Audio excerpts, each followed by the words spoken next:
What does it take to be erased from royalty? A scandal? A war? Or just marrying the wrong person? In the gilded world of crowns and courtiers, not all royal stories end in glory. Some end in quiet exile, cold legal clauses, and names scraped from palace walls. This is the untold history of 25 British royals who were stripped, sidelined, or silently erased from the royal record. Not every throne is lost in battle. Some are surrendered in whispers. And sometimes, the most dangerous thing a royal can do is try to live like a human being. Before we dive in, if you love stories that peel back the polished surface of history, make sure to subscribe for more forgotten chapters just like this one. And while you're here, drop a comment. Where in the world are you listening from? And what time is it right now? Midnight in Manchester? Sunrise in Sydney? Let's see how far this royal rabbit hole travels. 1. Edward VIII. History doesn't always whisper before it shouts. Sometimes it begins in a carefully polished drawing room with a cigarette smoldering in a silver tray, while the King of England stares out a frosted window and quietly prepares to destroy his own crown. In 1936, Edward VIII became the first British monarch in history to voluntarily step down from the throne. But to call it a love story is like calling the Titanic a boating mishap. It wasn't just about a woman. It was about choosing scandal over ceremony, desire over dynasty, and privacy over power. He didn't simply abdicate, he detonated the monarchy's public image. Edward was never meant to be a footnote. He was charismatic, stylish, and unusually modern for a man raised in rooms where people didn't look the king in the eye unless told. But he wasn't suited for the role the way his father, George V, had been, and the monarchy knew it. Courtiers winced at his disregard for protocol, his love for American slang, his preference for jazz over duty, and most of all, his troubling infatuation with Wallis Simpson, a twice-divorced American socialite whose presence was radioactive in 1930s Britain. The government panicked. Wallis was not just unsuitable, she was toxic. Divorce was scandal enough. An American divorcee with a living ex-husband was political suicide. And so when Edward made it clear he would marry her or leave the throne, the British establishment didn't hesitate. They let him go. On December 11, 1936, Edward VIII addressed the nation and, with a cigarette's ash threatening to fall, calmly explained he could not carry the heavy burden of responsibility without the woman he loved. It was the first time the British public heard a king speak to them directly over the radio, and the last time they would hear him as king. The very next day, he was demoted, not just in spirit, but in title. From His Majesty the King, Edward was recast as His Royal Highness the Duke of Windsor, a courtesy title wrapped in silk but laced with salt. He was effectively banished, first to Austria, then to France, and finally to a strange diplomatic no-man's land where he was too royal to be ignored, but too controversial to be welcomed home. Edward's new identity was one of ceremonial exile. He was still a royal by blood, but a civilian by structure. He was denied military commands, royal duties, and worst of all, significance. During World War II, the British government didn't trust him enough to leave him in Europe. They sent him off to govern the Bahamas, as if that would keep his politics and his opinions off the main stage. There were rumors that he had sympathies with fascist regimes, that Wallis had affairs with Nazi officials, that his abdication wasn't just about romance, but about the kind of king he might have become. None of this was ever proven, but none of it ever fully disappeared. Edward never got back what he gave up. Wallis never became a queen. The crown passed to his younger brother, George VI, who never wanted it but wore it well. And Edward spent the rest of his life in relative obscurity, sipping cocktails in Paris, giving interviews, writing memoirs, and watching a world he might have ruled forget him by degrees. But the monarchy never forgave him. Not really. When he died in 1972, the funeral was quiet. The Queen allowed him to be buried at Frogmore, But there was no grand procession, no outpouring of state grief. Just the quiet closure of a door that had been left half open for too long. In the end, Edward VIII wasn't just removed from power. He was stripped of relevance. His titles became reminders of what he once was and never would be again. The cost of loving freely, in his case, was to live in permanent parentheses, a man who was king, briefly, until love made him something far more unimportant. But exile is rarely a solitary sport, and Edward wouldn't be the last royal to fall from favor under the weight of personal choices. In fact, the next royal didn't abdicate at all. He was pulled off the public stage kicking, screaming, and still holding on to his titles, until the headlines made that impossible. 2.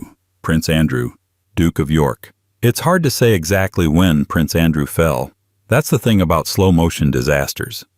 They don't begin with a bang, but with an expensive dinner, a tight smile, and a creeping sense that the walls are inching inward. For decades, Prince Andrew was known as the Queen's favorite, the action prince, the Falklands War hero, the dashing second son who didn't have to carry the burden of the crown and seemed to enjoy every inch of that freedom. And for a while, the charm worked.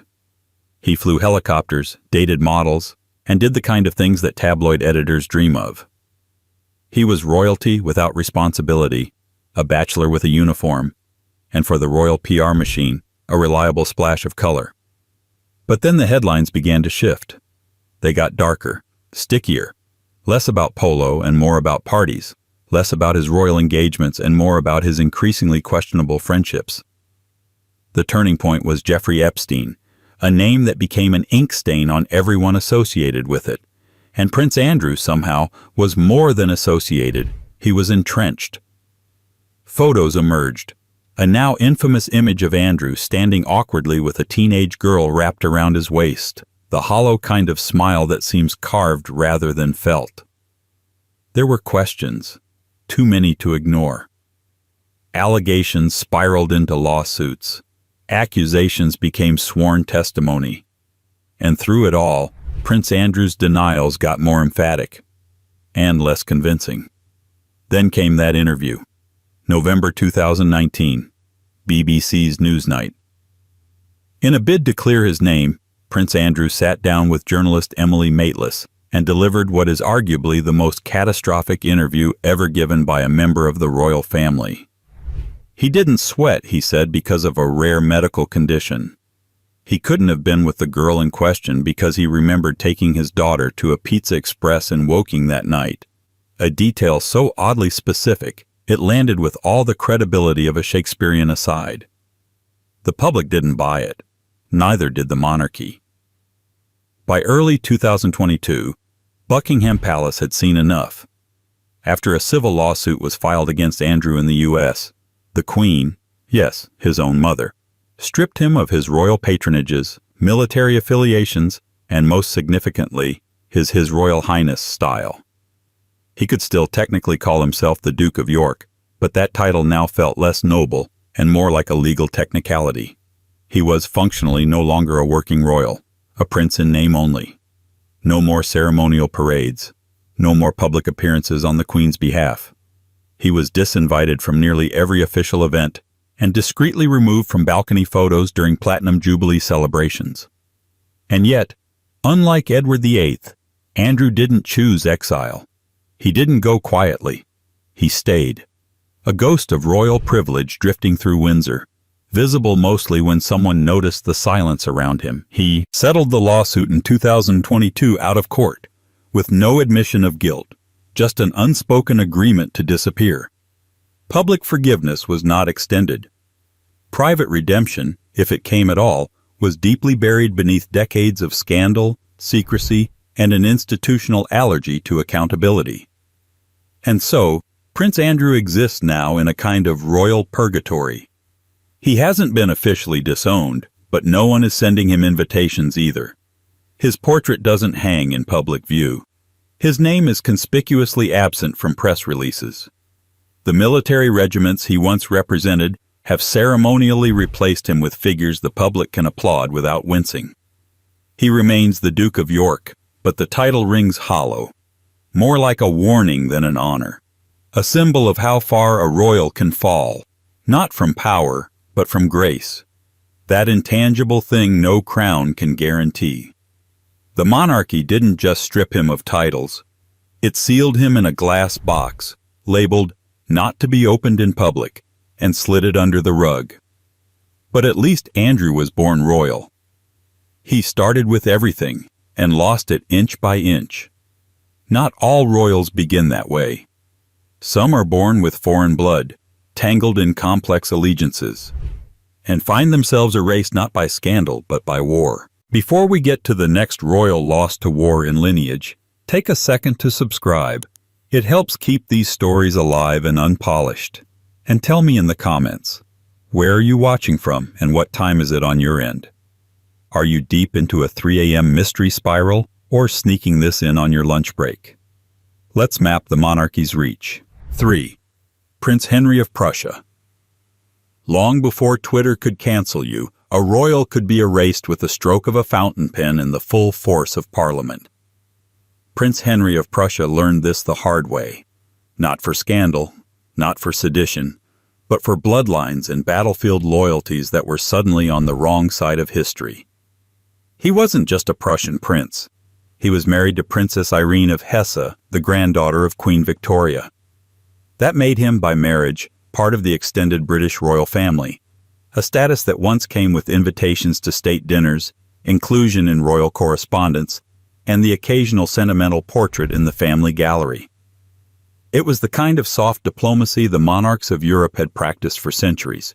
Marry your cousins, smile for the cameras, and quietly hope they don't declare war on each other. But World War I ruined that illusion. In 1914, the world fell apart in slow motion, and suddenly the crown had to choose between sentiment and sovereignty. German royals with British titles, a common occurrence thanks to Queen Victoria's sprawling lineage, became a liability. Prince Henry wasn't a fringe relative. He was a prominent figure in the German Empire, the brother of Kaiser Wilhelm II, and an admiral in the German Navy. When Britain declared war on Germany, Henry wasn't just on the wrong team. He was wearing its uniform. He fought for Germany, actively. And no matter how many times Queen Victoria had cooed over baby Henry in the past, there was no room for nuance once the bombs started falling on London.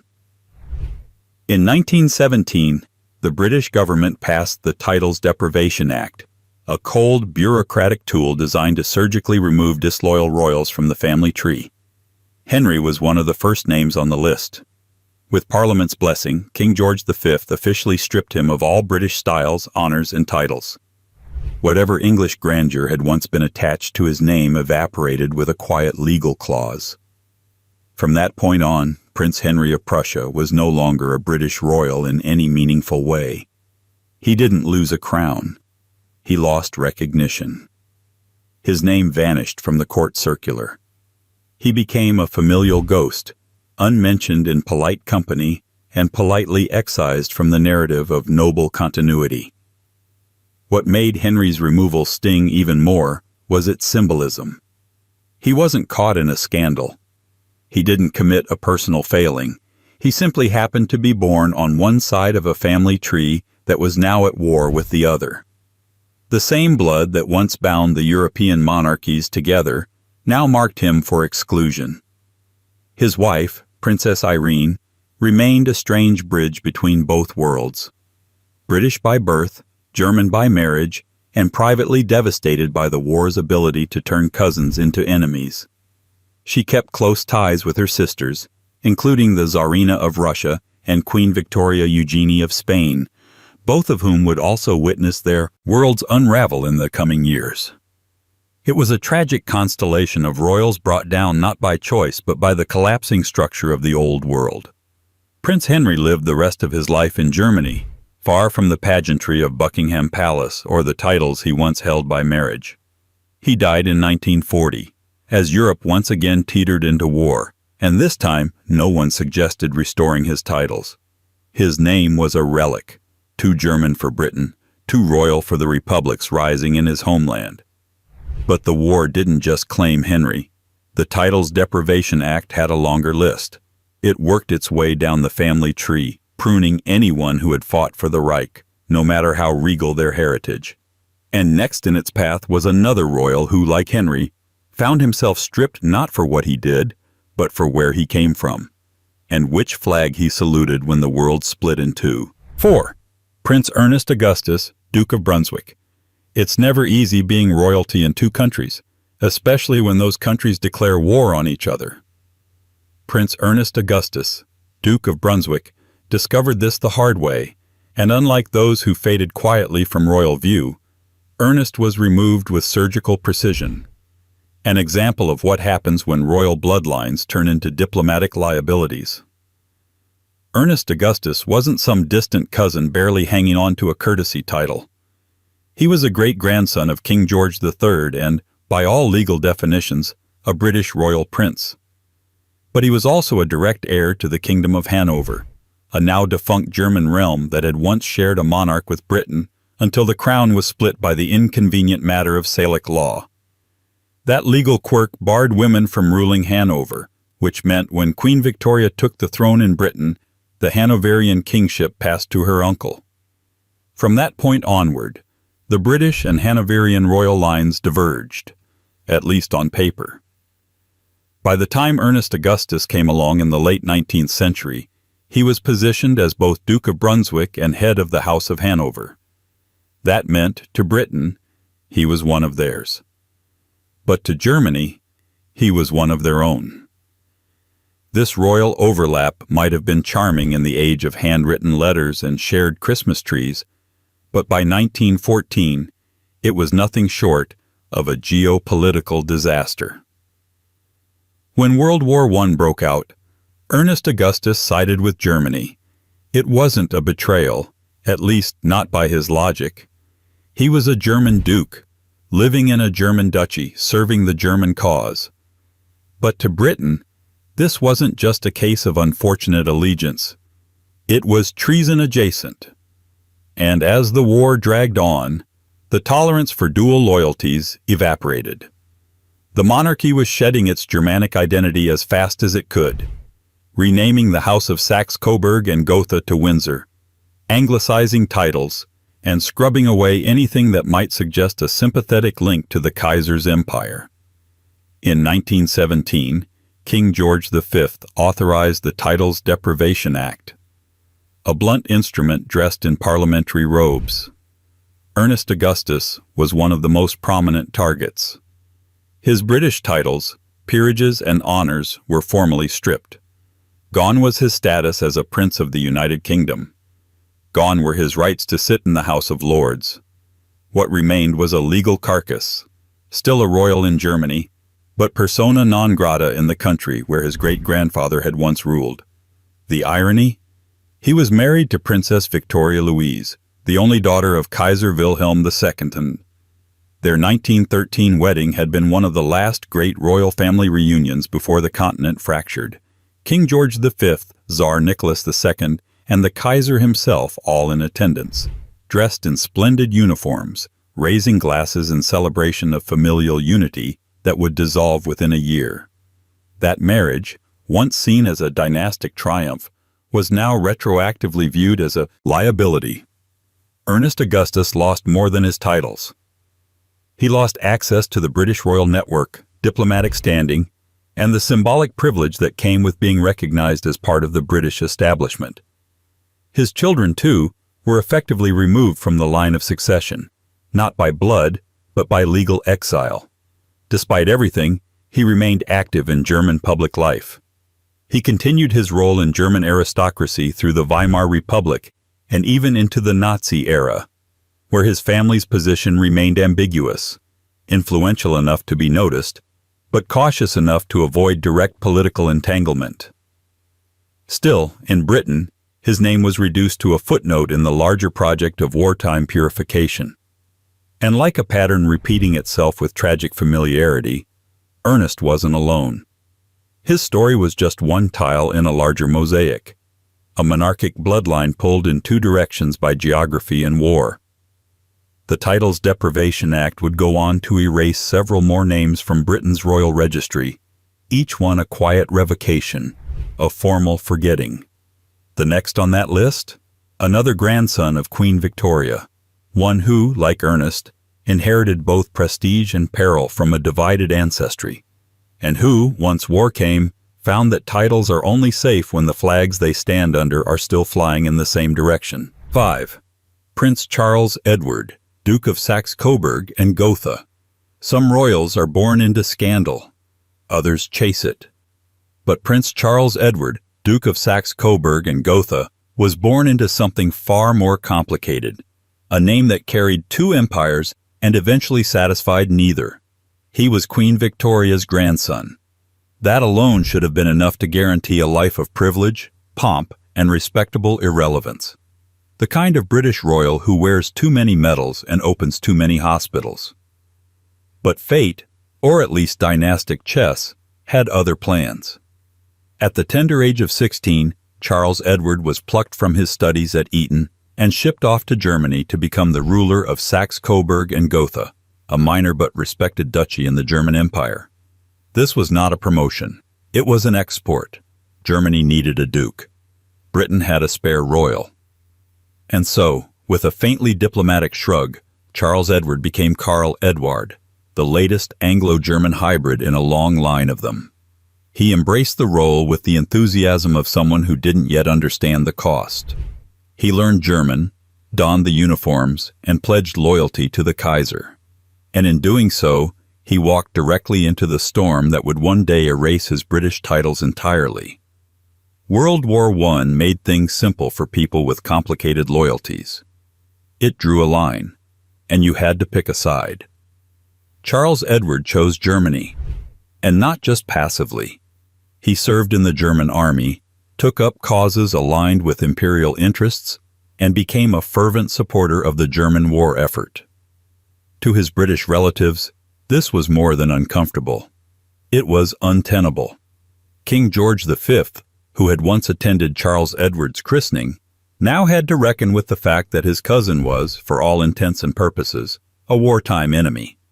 And so, in 1917, with the Titles Deprivation Act freshly inked and ready for surgical application, Charles Edward's name was among the first to be struck. His British titles, Duke of Albany, Earl of Clarence, and Baron Arklow, were formally stripped. His membership in the Order of the Garter? Revoked. His status as a British royal? Dismantled. It wasn't just a legal measure. It was a political cleansing. Britain was purging itself of German influence, and Charles Edward had become a cautionary tale. The once celebrated grandson of Victoria was now a foreign noble, repackaged in history as a reminder of how fragile royal loyalty could be. But his story didn't stop with the war. If anything, it got more complicated. In post-war Germany, Charles Edward struggled to adapt. The monarchy had been abolished. His duchy no longer existed in any sovereign sense. But like many former royals, he clung to influence where he could find it. He moved in nationalist circles, sought relevance through political alignment, and eventually, perhaps inevitably, drifted into dangerous ideological waters during the rise of Nazism. He became a supporter of the Nazi Party. He joined organizations aligned with Hitler's vision for Germany. He served as president of the German Red Cross, a position that carried more political weight than humanitarian one during that era.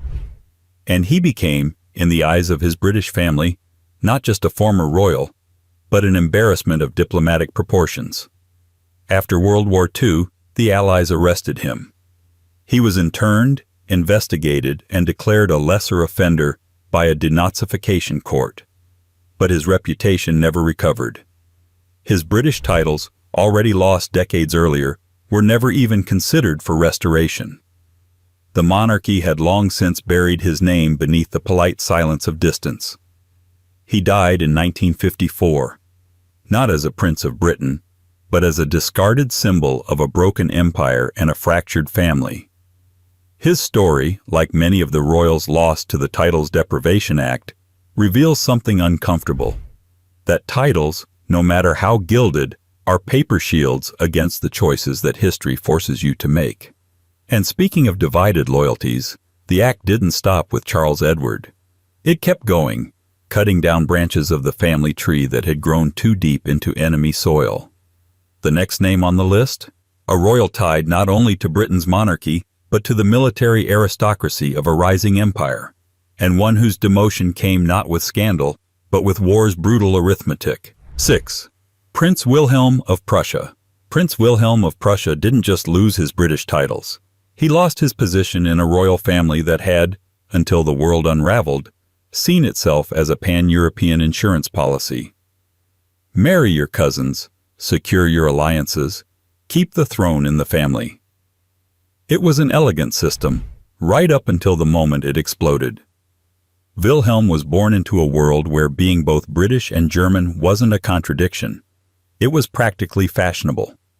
His grandmother, Victoria, Princess Royal, was the eldest daughter of Queen Victoria and had married the future German Emperor Frederick III. Their children, including Wilhelm, grew up straddling two of Europe's most powerful dynasties, the House of Hohenzollern and the House of Hanover-Saxe-Coburg-Gotha, names that sound like symphonies but fell like dominoes.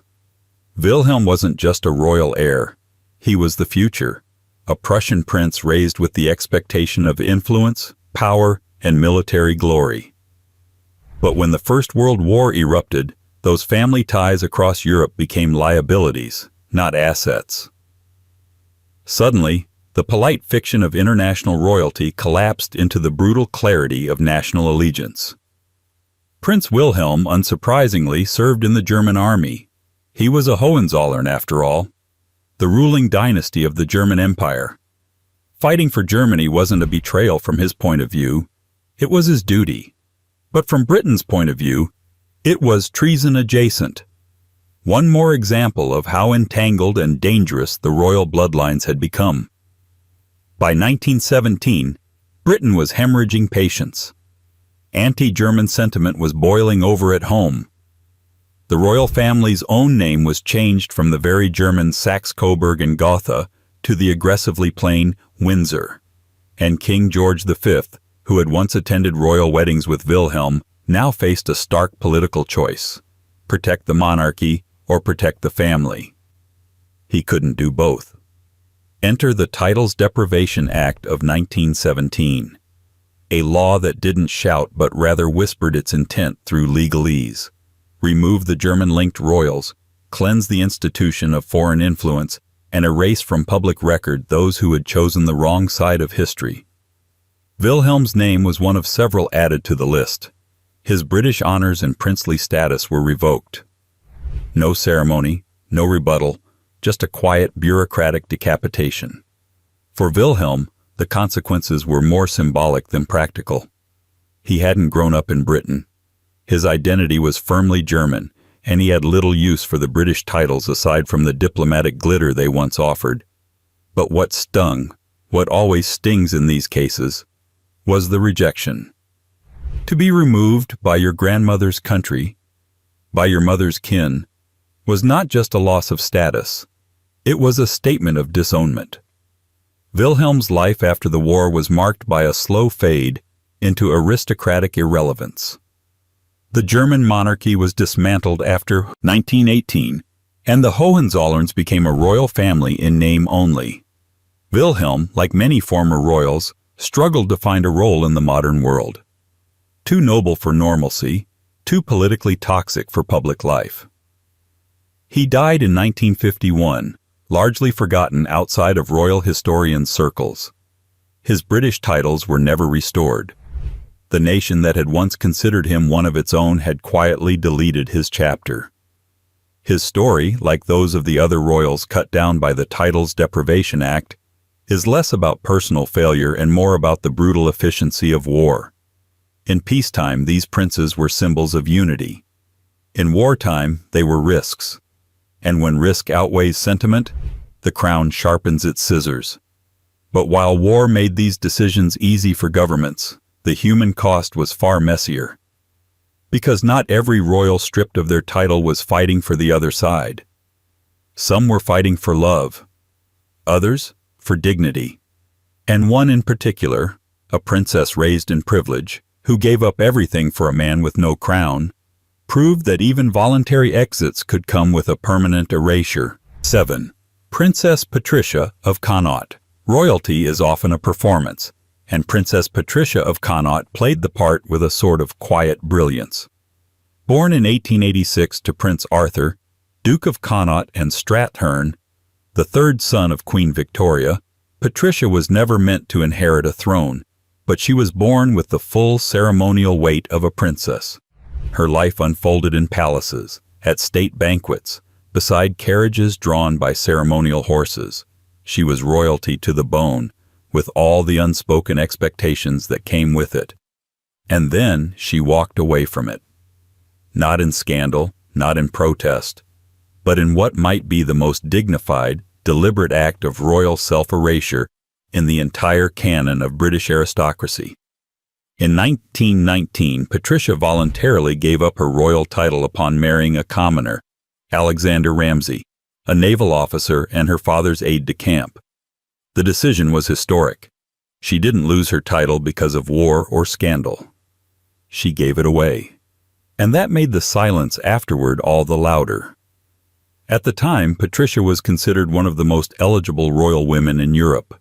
She was beautiful, highly educated, deeply connected across royal households, and had suitors from several royal families on the continent, including the future King Alfonso XIII of Spain. But Patricia, unlike her more strategically inclined relatives, didn't treat marriage as a dynastic maneuver. She followed something less practical: affection. Alexander Ramsay wasn't a prince. He had no title, no land, no claim to any throne. He was competent, decorated, and respected. But in royal terms, he was furniture, not a fixture. And yet Patricia chose him over the entire infrastructure of royal matchmaking. The monarchy, to its credit, didn't stop her, but it made sure she understood the consequences. At her wedding, Patricia gave up the style of Her Royal Highness and the title of Princess of Great Britain and Ireland. From that moment onward, she was known simply as Lady Patricia Ramsay. The title sounds delicate, almost affectionate, but in royal taxonomy it marked a steep descent.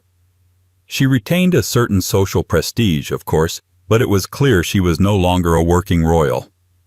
Her name slipped from royal communications. Her place in the order of precedence dropped. The palace balcony suddenly had one fewer silhouette. Unlike the wartime exiles of her German cousins, Patricia's removal was domestically acceptable, even romantic. But it was still a removal. She didn't return to official royal life. She didn't carry out engagements on behalf of the crown. She became, in effect, a private citizen with memories of a public life. Yet Patricia remained oddly loyal to the institution that had quietly distanced itself from her. During World War II, she volunteered with the British Red Cross and continued to appear occasionally at royal events, albeit without the formality and fanfare that had once accompanied her every move. She lived quietly at the Ramsay family estate and raised her only child, Alexander Ramsay of Mar, outside of the traditional royal spotlight. In many ways, Patricia lived the life other royals claimed to want, one of normalcy, love, and personal freedom. But the price was total demotion. No drama, no scandal, just absence. Her portrait faded from royal galleries. Her name became a footnote. The monarchy moved on. And yet, her decision carved out a strange legacy, one that haunted future generations of royals who might also consider stepping away. Because Patricia's story proves something that no courtier ever says aloud. Once you leave the gilded cage, no one leaves the door open behind you. Her quiet exit was not the last. In fact, her voluntary removal paved the way, unintentionally, for others to do the same. Not every departure would be so calm. Not every surrender so elegant. Some removals came not with marriage but with ancestry. And in 1917, the British royal family began the brutal work of cutting down its German branches. The next to fall? A royal woman whose only crime was being born with the wrong surname, at the wrong time, in the wrong empire. 8.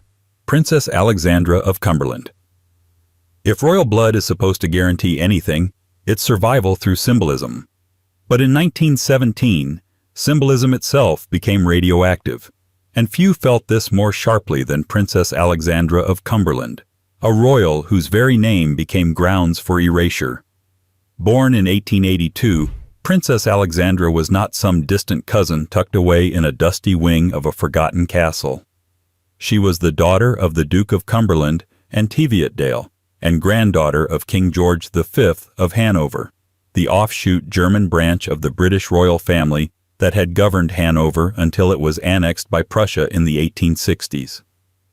Her family still styled themselves as royals, still held titles under British law, and still received the ceremonial nods that came with those designations. By blood, Alexandra was part of the royal firm, but by war, she was on the wrong side. World War I didn't just redraw maps, it redrew family trees. When Britain went to war with Germany in 1914, everything German became suspect, and few things were more awkward than the fact that the British royal family, from Queen Victoria onward, was practically constructed out of Germanic dynasties. There were German princes with English titles, German dukes with seats in the House of Lords, German princesses married into the British peerage. And for a country trying to whip up patriotism during an existential war, this was a problem. So, in 1917, Parliament passed the Titles Deprivation Act, a law tailored to address the royal elephant in the room. It gave King George V the power to strip titles from any member of the British nobility who had borne arms against His Majesty or adhered to His Majesty's enemies during the war. It was a scalpel disguised as a statute. Princess Alexandra, by then married to Friedrich Franz IV, the Grand Duke of Mecklenburg-Schwerin, found herself directly in its path. Her marriage had shifted her official status from British royal to German duchess, and her husband, like many nobles of his rank and station, had served in the German army. That was enough. Alexandra's name was quietly removed from the official roll of the British royal family. Her style as a British princess? Gone. Her rank within the ceremonial orders? Dissolved. She hadn't committed a crime. She hadn't spoken out against the British crown. But proximity was enough. She was royal and German, and in wartime Britain, those two facts were mutually exclusive. Her removal wasn't headline news, not in the way abdications or scandals would later be. There was no dramatic announcement, no public spectacle, just silence. A bureaucratic deletion. One day she was a princess of the United Kingdom. The next, she was not. Alexandra's life after the war was, by necessity, quiet. The German monarchy crumbled in 1918, and her husband abdicated like so many others in the cascading collapse of European empires. They retreated from political life, their titles, now ceremonial at best and symbolic at worst. She lived out her days in the shadows of former palaces, no longer a figure of diplomatic connection, but rather a relic of a royal world that no longer existed. She died in 1963, long after the last war had ended, long after the monarchy had reinvented itself as a symbol of British resilience and continuity. But her name was never reinstated on any royal list. Her titles were never restored. She remained, officially, a royal ghost, erased not by scandal, but by paperwork. And yet, in some strange way, her removal helped shape what the monarchy became. Her quiet erasure was part of a larger house cleaning, a symbolic severing of continental ties that helped the British monarchy redefine itself as purely British, even as its bloodline said otherwise. But not all removals were done by the crown. Sometimes it was the royal themselves who made the choice, willingly shedding titles to step into new identities. And one such man, born on foreign soil with a mouthful of dynastic names, would give up his titles not in shame, but in exchange for something far more enduring, a future with the woman who would become queen. 9. Prince Philip of Greece and Denmark. Before he was the gruff consort trailing a few respectful paces behind Queen Elizabeth II, Prince Philip of Greece and Denmark was a royal in limbo. Stateless, nameless, and deeply inconvenient to just about every throne he touched. He was born on a kitchen table in Corfu, exiled as a baby, raised in borrowed houses across Europe, and when he finally did get the girl, he had to give up everything to do it. His royal lineage was unimpeachable. He was a prince of both Greece and Denmark, descended from the Schleswig-Holstein-Sonderburg-Glücksburg dynasty, which ruled more countries than most modern travelers could find on a map. He was also, perhaps more importantly, a great-great-grandchild of Queen Victoria, which meant that despite being born abroad, his DNA was unmistakably woven into the fabric of Britain's aristocracy. But by the time he reached adulthood, none of it mattered. His family had been deposed. His father was in self-imposed exile. His mother had been institutionalized. His sisters had married into German nobility, some of it with troubling ideological affiliations.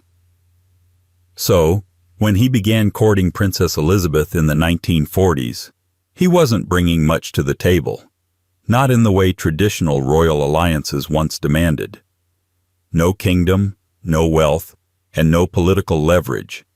Just a name full of countries that no longer wanted him, and a pair of impressively royal eyebrows. But love, or at least the royal version of it, prevailed. There was, however, a cost. Before he could marry the heir to the British throne, Philip had to renounce everything. His Greek and Danish titles, his place in foreign royal houses, and even his name. In March 1947, months before the wedding, he officially gave up his styles as Prince of Greece and Denmark. It was a legal severing, but also a cultural one. He ceased to exist, at least in the form that the European aristocracy had previously known him. To replace the loss, he took the surname Mountbatten, anglicized from the Battenberg family line, which itself had been scrubbed of its German identity during World War I. It was a name with royal ties, but stripped of any inconvenient nationalism. He was also granted the title Lieutenant Philip Mountbatten, RN, and then, after some behind-the-scenes wrangling, made Duke of Edinburgh, Earl of Merioneth, and Baron Greenwich on the morning of his wedding. But none of those came with the style of prince. That would have to wait. For nearly a decade after the wedding, Philip was not technically a prince of Britain. He was a duke, a consort, and a naval officer, but not a royal prince in the eyes of protocol. It wasn't until 1957, a full 10 years later, that Queen Elizabeth II formally granted him the title Prince of the United Kingdom. Even then, it wasn't automatic. It had to be proclaimed, a decision that sparked tension within the royal family and whispers among courtiers. Philip's identity, in many ways, was a collage assembled under pressure. Born as a prince, exiled as a child, scrubbed of his foreign titles as a suitor, then rebuilt as a domestic nobleman in the image of a modern monarchy. He spent the rest of his life walking that razor's edge, never quite forgetting what he had given up, and never quite allowed to forget where he came from. His renunciation wasn't born from scandal, but necessity. The monarchy needed to present a purified British-only image after 2 world wars had made German connections politically toxic. A foreign prince marrying the future queen could only work if he ceased to be foreign at all. And in this, Philip was a prototype, a man who surrendered one identity to be tolerated within another. He may have stood beside the throne, but only after casting off the fragments of the ones he'd left behind. But not every royal who lost their title got a dukedom in return. Some were erased quietly, without fanfare or recompense, their bloodlines too complicated, their associations too politically radioactive. And in the aftermath of war, even the most distant family ties to Germany were enough to sever centuries of royal recognition. The next story isn't about a person, but a group. Brothers born into a collapsing royal house, who were written out of British history with one swift bureaucratic stroke. 10. Princess Marina's brothers, Greek royal family. If royal blood once guaranteed immunity from politics, the 20th century crushed that illusion with a merciless efficiency. Nowhere is this more evident than in the fate of Princess Marina's brothers, the sons of Prince Nicholas of Greece and Denmark, whose royal identities were slowly unstitched, not through scandal or rebellion, but by the slow, cold unraveling of history itself. Princess Marina is remembered as the last foreign princess to marry into the British royal family. When she wed Prince George, Duke of Kent, in 1934, the union was celebrated as a rare continental alliance at a time when Europe was beginning to fracture along ideological lines.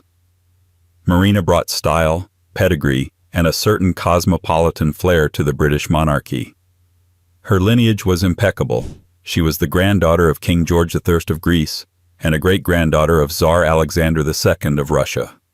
Her brothers, equally noble by birth, shared in that web of royal affiliations, but it turned out that being royal wasn't enough. Not anymore. Her brothers, Prince Paul, Prince George, and Prince Michael of Greece and Denmark, were born into a European dynasty that had once stretched from Copenhagen to Athens, their titles the result of a long-standing tradition of cross-continental royal matchmaking. They were technically princes of both Greece and Denmark, thanks to their descent from the House of Glucksburg. And under Queen Victoria's long reign, these titles would have opened every door in Europe, including those in Britain. But when the British Parliament began reassessing its royal affiliations during and after World War I, these continental connections became liabilities. In the aftermath of the war, King George V was under pressure to redefine the British monarchy as entirely British, not just in practice but in bloodline and symbolism. This meant severing ties with German-sounding dynasties, replacing foreign traditions with British substitutes, and most importantly, reviewing the legitimacy of foreign royals who had once held British status. Marina's brothers were among those whose affiliations were reevaluated under this climate. While not directly involved in the Titles Deprivation Act of 1917, they became symbolic casualties of the same impulse, a sweeping effort to untangle Britain's monarchy from Europe's increasingly volatile web of royal families. The Greek monarchy itself was notoriously unstable, swinging between constitutional monarchy and full-blown exile, and the British crown began treating its Greek cousins with caution. Any formal British recognition or inclusion was quietly withdrawn. These princes, once considered part of the extended royal family, were effectively removed from the inner royal circle. There was no public scandal, no formal announcement, just distance. Prince Paul would go on to become King of Greece in 1947, but even then, his ties to the British royal family remained ceremonial at best. His brothers, especially Prince George, who never married and lived most of his life in aristocratic obscurity, became historical footnotes. Prince Michael, the youngest, was born after the family had been exiled from Greece. He grew up moving between countries, fluent in multiple languages, but stateless in every sense that mattered. His British royal recognition was nominal, at best. In later life, he became a writer and historian, but his royal heritage was something he wore lightly and quietly. Marina's brothers were not formally stripped in a single parliamentary act. They were removed by omission. Their names disappeared from official British court records. They were no longer invited to state events. Their titles, once echoed in the halls of Windsor, faded from memory. The monarchy simply moved on, refocused inward, cleansed of foreign affiliations, and polished into something less European, more insular, more manageable. And yet, through Marina herself, a thread remained. She continued her life in Britain as a working royal, bearing the title Duchess of Kent, and raising her children in the royal fold. But the family she came from, the brothers who once walked beside her as royal equals, became strangers to the crown. Their erasure was not loud, but total. Still, not every title loss came by political distancing or wartime restructuring. Some were triggered by deeply personal choices, a decision to marry for love, to cross religious lines, to break silent taboos. And one such royal, a grandson of King George V himself, would find that even the quietest personal decision could carry enough weight to cost a place in the royal succession. 11. Prince Michael of Kent. Among the British royals quietly reshuffled into the margins, Prince Michael of Kent occupies a peculiar space. Not quite exiled, not quite embraced, and always just one step outside the warm, glittering circle of the firm. His story isn't about disgrace or defiance. It's about proximity. To power, to scandal, to rules both ancient and absurd, and how the simple act of choosing a partner can trigger centuries-old laws designed to prune the royal tree. Born in 1942, Prince Michael is the youngest child of Prince George, Duke of Kent, and Princess Marina of Greece and Denmark. That makes him a first cousin to Queen Elizabeth II, and, for much of his life, a fixture of royal events, impeccably dressed, impeccably mannered, and impeccably positioned just far enough from the throne to enjoy the perks without the pressure. He attended royal weddings, served in the military, and performed ceremonial duties abroad, all with a public profile that hovered just above anonymity. And then, in 1978, he married Baroness Marie Christine von Reibnitz. This in itself was not controversial. She was elegant, educated, and well-connected, a woman of aristocratic background with a complex European pedigree. But she was also Roman Catholic, and in the arcane labyrinth of British succession law, that one detail changed everything. According to the 1701 Act of Settlement, a law passed during the reign of William III to ensure a Protestant succession, any royal who married a Catholic was automatically excluded from the line of succession. No ceremony, no appeal. Just a quiet bureaucratic guillotine. So, the moment Prince Michael married Marie Christine, he lost his place in the line to the throne. One day he was 15th in line. The next, he was nowhere.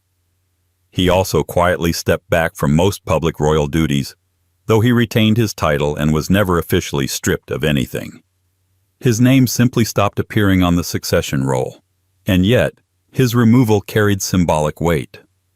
This wasn't about his behavior or his politics.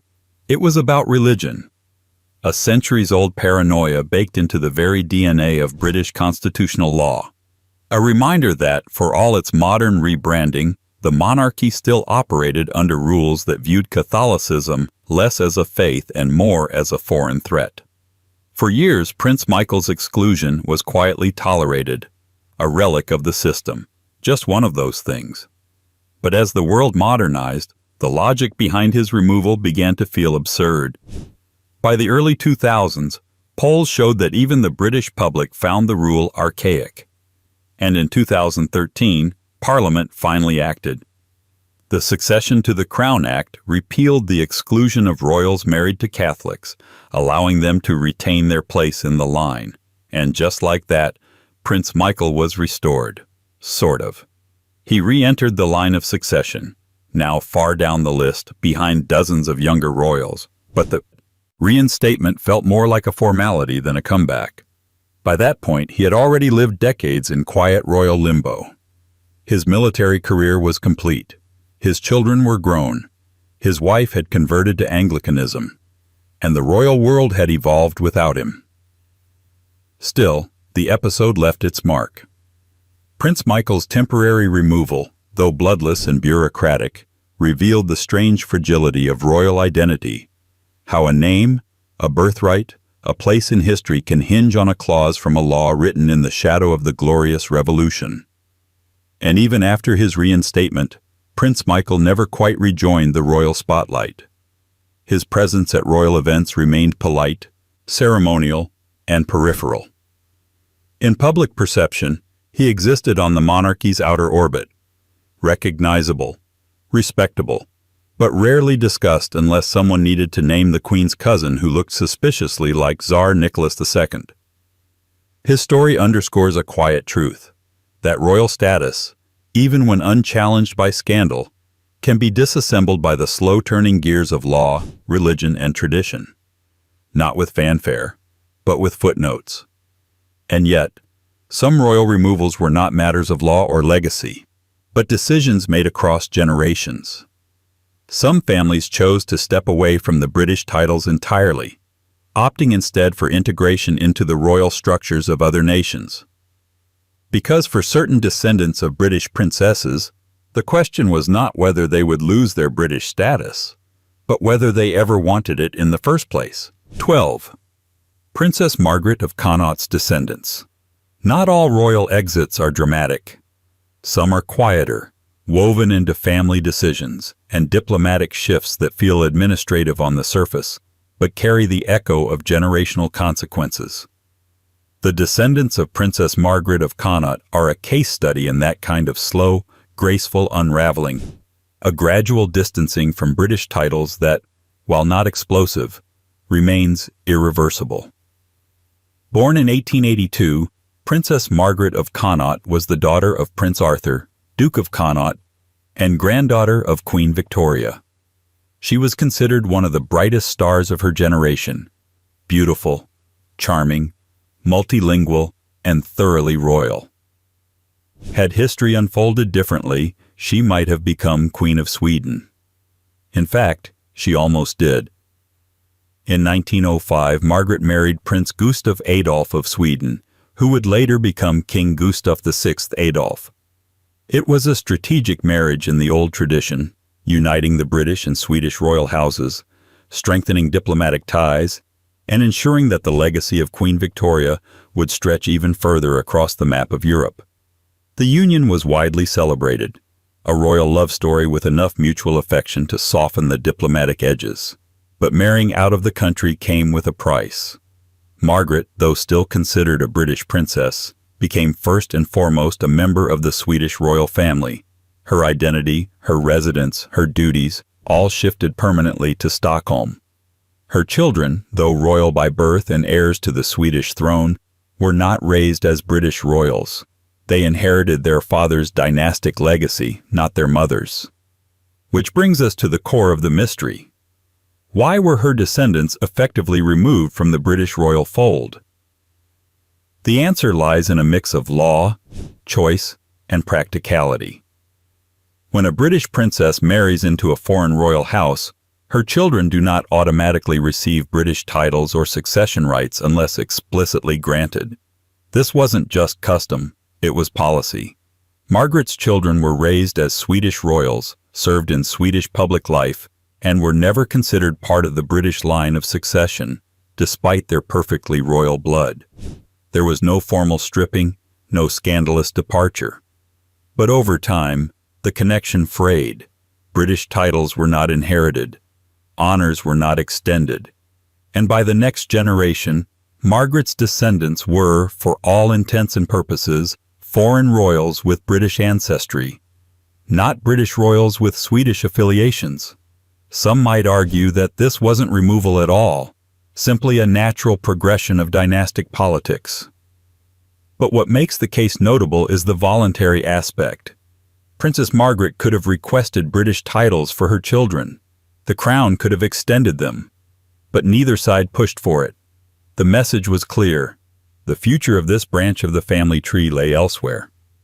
Today, her descendants include some of the most senior members of the Swedish royal family, notably King Carl XVI Gustaf, her grandson, who sits on the throne of Sweden with little fanfare and a distinctly Nordic sense of understatement. His British ancestry is acknowledged, but functionally irrelevant. He holds no British titles.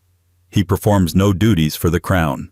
And while he is occasionally invited to major royal events in Britain, it is as a foreign head of state, not as a family member returning home.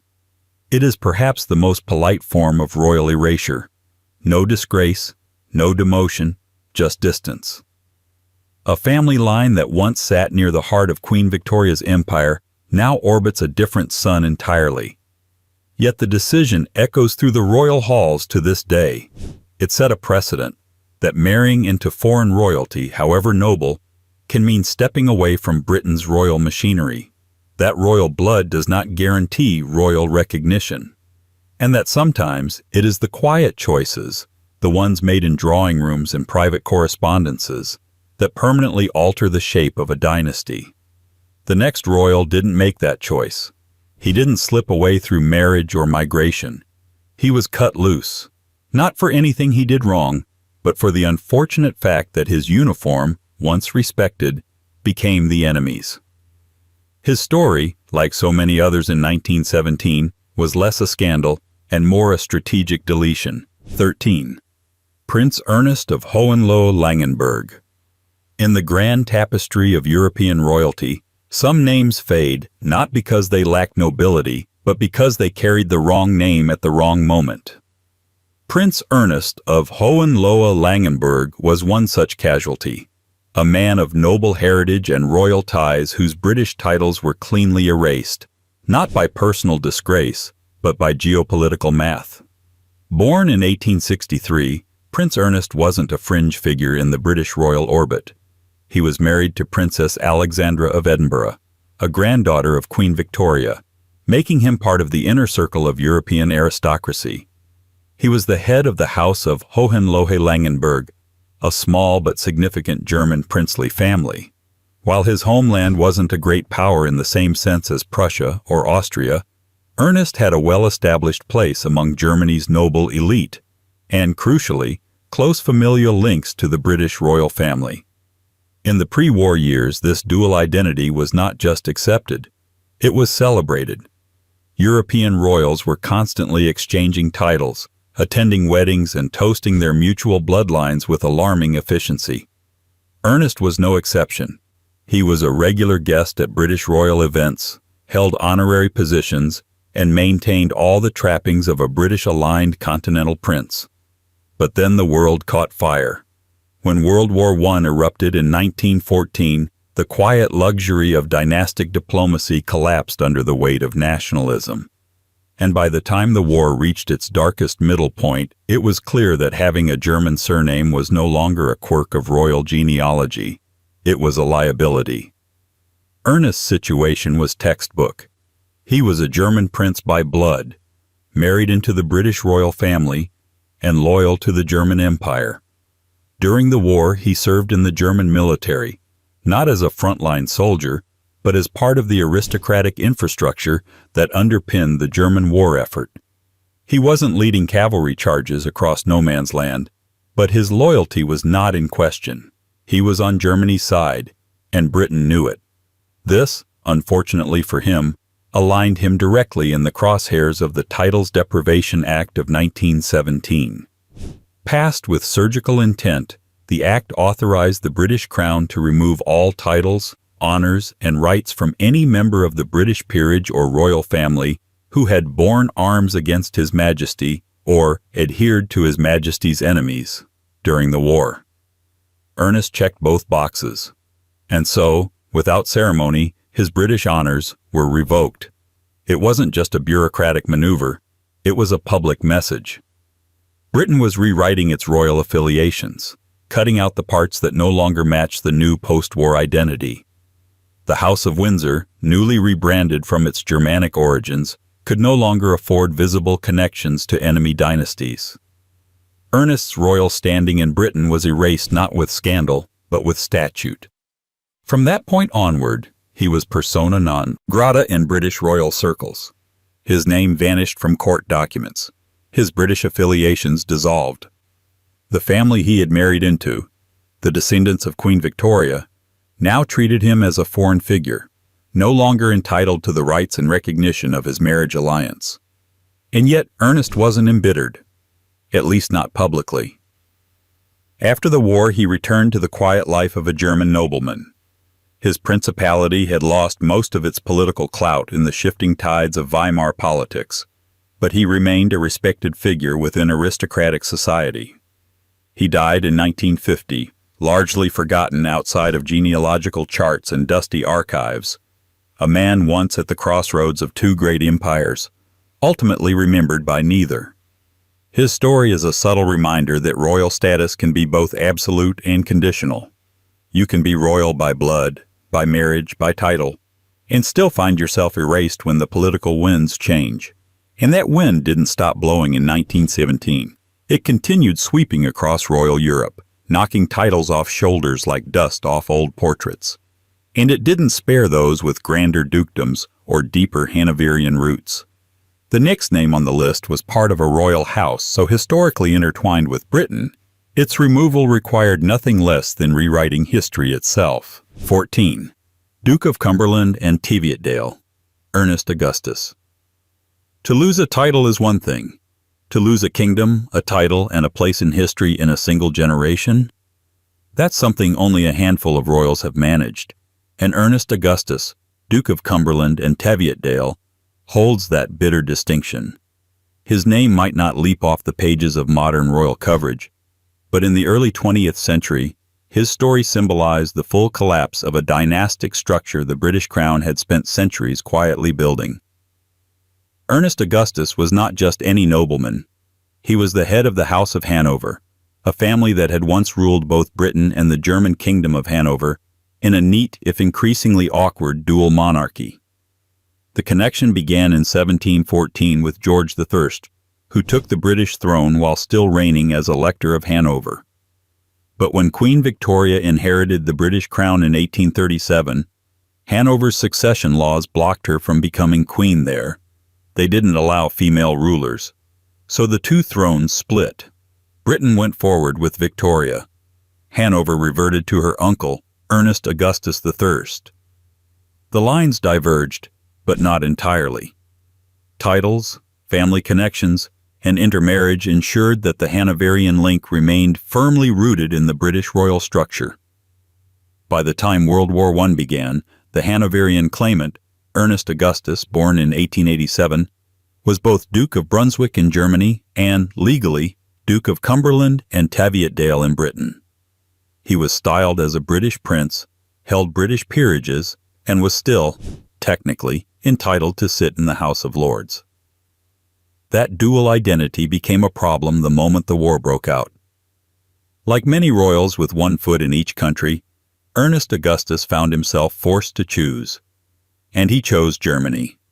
After all, he ruled a German duchy, held rank in the German military, and had deep ties to the German imperial family, including his father-in-law, Kaiser Wilhelm II. There was no plausible deniability. In Britain's eyes, he had crossed the line. The British government acted decisively. Under the Titles Deprivation Act of 1917, King George V struck his cousin Ernest from the list of British peers. The titles Duke of Cumberland and Teviotdale and Earl of Armagh were stripped. So was the style His Royal Highness in the British context. Ernest was now, officially, no longer a British royal. It was a calculated erasure, the legal equivalent of burning a portrait in the palace gallery. What makes Ernest's case especially striking is that it wasn't just a personal demotion. It was a full dynastic cut. His descendants were also excluded from the line of succession. The door wasn't left ajar for a future reconciliation. It was bolted shut. Ernest continued to rule as Duke of Brunswick in Germany, but even that position crumbled shortly after. Following Germany's defeat in 1918, the monarchy was abolished. Ernest abdicated and lost his duchy. In the span of a year, he went from being a double duke with a claim to 2 royal heritages to being a private citizen with a great many enemies and very little power. He spent his remaining years in Germany, maintaining aristocratic dignity where possible, but always as a royal on the margins. Unwanted in Britain and politically neutered in Germany. His descendants too lived in this liminal space, technically noble, historically important, but stripped of legal recognition in the country where their family had once ruled. To this day, the British titles of Cumberland and Teviotdale remain in legal limbo. They were never re-granted, never revived. It's as if the titles were buried with the old order, never to be spoken of again, a ghost in the royal ledger. Ernest Augustus's fall wasn't loud. There were no public accusations, no scandalous headlines. But in a way, that made it more unnerving. The crown didn't need to shame him. It simply deleted him, methodically, quietly, and completely.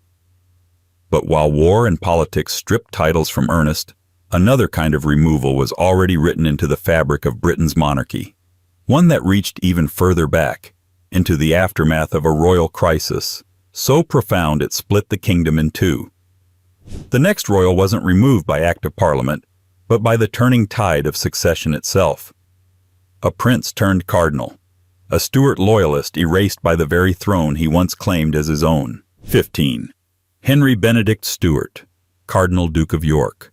Most royals are erased by politics, a few by scandal, but some vanish because they were simply born on the wrong branch of the family tree, one the monarchy quietly cut off and never replanted.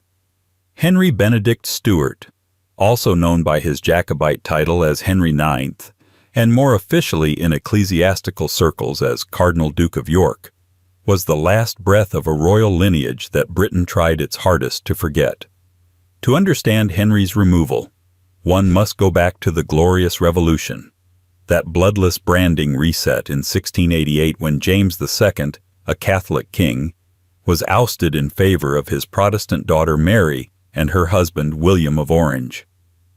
This wasn't just a dynastic dispute, it was a spiritual schism, one that redefined monarchy as inseparable from Protestant identity, and for the descendants of James II, who became known as the Jacobites, it marked the beginning of a long, painful exile. Henry was born in 1725 in exile in Italy, the younger son of James Francis Edward Stuart, the Old Pretender, who claimed the throne his father had lost.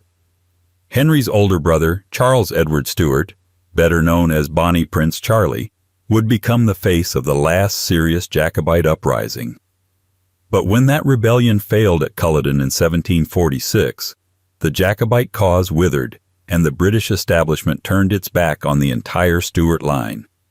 Henry, unlike his brother, wasn't a soldier. He was a churchman, calm, cerebral, and steeped in Roman Catholic tradition. He entered the clergy at a young age and was made a cardinal at just 22. His rise in the Catholic hierarchy was swift, due not only to his piety, but also his lineage. In the eyes of many continental Catholics, he was royalty in exile, a prince of Britain, regardless of what London said. In 1788, after his brother Charles died without legitimate heirs, Henry became the last living male descendant of the senior Stuart line. Jacobites, few in number by that point, but stubbornly loyal, hailed him as King Henry IX of England, Scotland, and Ireland. He accepted the title privately, even as he continued serving as a cardinal in the Vatican. But in Britain he had no throne, no title, and no legal existence. Parliament had already moved on. The Hanoverians were firmly installed. The Stuarts were relics. Henry's British titles weren't so much revoked as systematically ignored.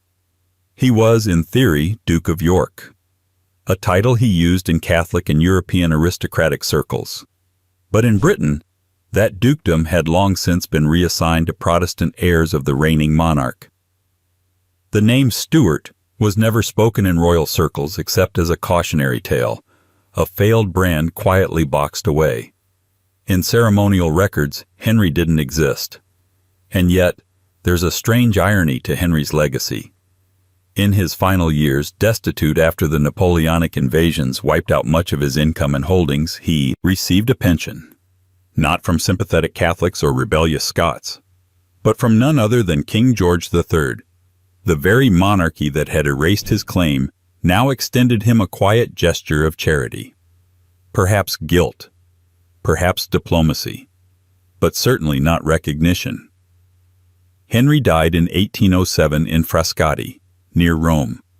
He was buried in St. Peter's Basilica, under a monument funded by George IV, which named him Henry IX, King of England. A contradiction carved in marble, proof that even the winners of history sometimes allow a ghost to speak. His death marked the end of the direct male Stuart line. The Jacobite cause faded into romanticism, immortalized in poetry and song, no longer a political threat, but a wistful what if. Yet the removal of Henry Benedict Stuart from the royal framework wasn't just the result of shifting religious loyalties.